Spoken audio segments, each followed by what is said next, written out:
Shi'ite Muslims continued their demonstrations in Abuja on Tuesday.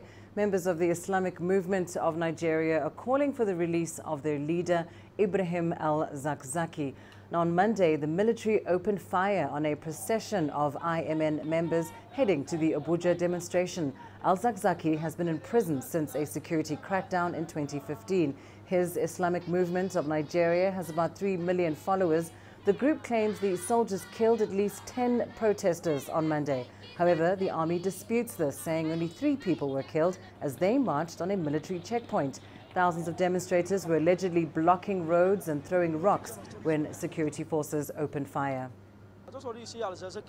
I saw Zakzaky's people. They just came and blocked the road. The Nigerian army and police began to shoot the people. There are many dead bodies over there.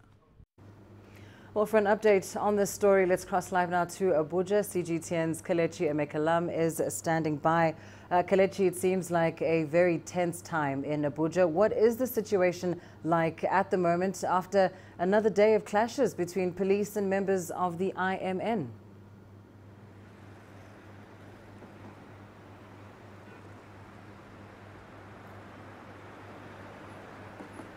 Yeah, for the 3rd day running now, members of the Shiite group have remained resolute, continuing their protests and engaging in bloody clashes with security officials. Now, the protesters marched with stones and sticks and are alleged to have set a police truck on fire right in the heart of the city in Wuse 2.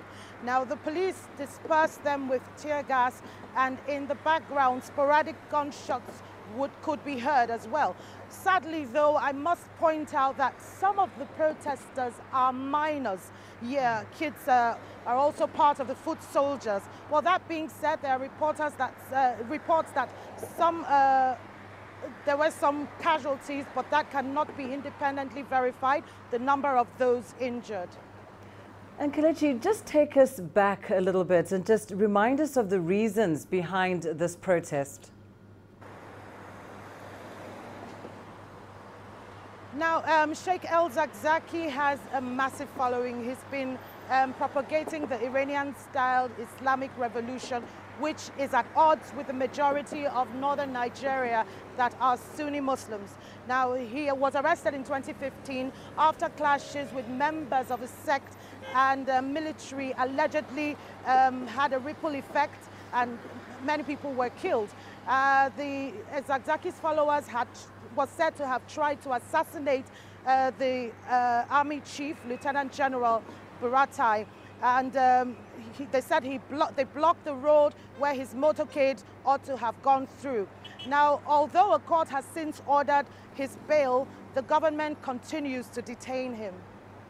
And Kelechi, of course, you mentioned that, well, at least we know that at least there's allegations that at least 10 people were killed in Monday's protests. Has there been any government intervention since then, or perhaps a look at revisiting their response or their strategy in response to the protests?